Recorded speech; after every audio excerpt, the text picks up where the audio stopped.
क्योंकि महाराज कितनी कथाएं चल रही है, बहुत कथाएं हो रही है और बार बार हमें भगवान की दिव्य कथा श्रवण करने का शुभ अवसर प्राप्त हो रहा है।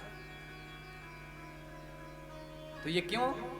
बोले भाग्योदयेन बहुजन्म समर्जितेन। एक जन्म का नहीं, बोले भाग्योदयेन बहुजन्म, एक जन्म का नहीं कहा है, बोले बहुत जन्मों का। जब हमारा भाग्य उदय होता है तब जाकर के हमें भगवान की यह दिव्य लीलाएं श्रवण करने को प्राप्त होती है। और यजमान परिवार का भी भाग्य उदय हुआ, जो दिवंगत आत्मा 1 वर्ष पूर्व, क्योंकि आए हैं सो जाएंगे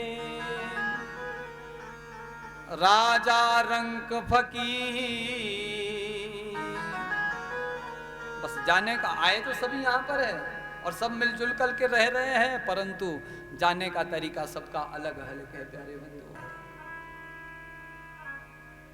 और हम विचार करते हैं, बार बार मन में ये विचार उत्पन्न होता है, बेचारा वो चला गया और यहाँ पर इतनी प्रॉपर्टी छोड़ करके गया है हमें। और वही बोले दुख किस बात का है?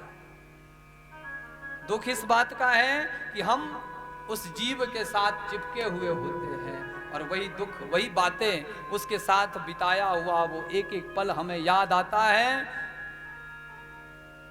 तब वो हमारे दुख का कारण बन जाता है। बाकी यहां से अगर हम विचार करें तो हमारे पास कितनी बड़ी प्रॉपर्टी है, कितना बड़ा हमने नाम कमाया है।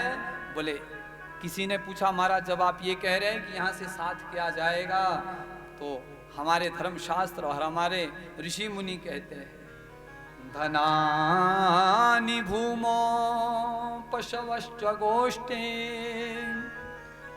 नारी गृहद्वारी सखा श्मशाने देहश्चिताया परलोक मार्गे धर्मानुगो गच्छति जीवैकः। ये श्लोक है कि हमारे साथ क्या जाने वाला है, क्योंकि जहां हम गृहस्थ के साथ जुड़े हुए हैं प्यारे बंधुओं, वहां हमारी आस किसी ना किसी से लगी रहती है। एक माँ की एक बेटे से आस लगी रहती है। बोले महाराज कोई बड़ा धनवान है तो क्या उसका धन उसके साथ जाएगा? बोले धनानि भूमो पशवश्च गोष्ठे। जब जाने की बारी आएगी ना, तो जो वो धन है बोले वो गड़ा का गड़ा रह जाएगा। क्योंकि हम क्या करते हैं, बोले भविष्य की निधि बचा करके रखते हैं, बच्चों के भविष्य में काम आएगा ये धन। धनानि भूमो, बोले क्या छुपा करके धन रखा? बोले जब जाने की बारी आएगी तो अंत में ये भी नहीं बता पाओगे कि मैंने वो धन कहां पर रखा है। धनानि भूमो।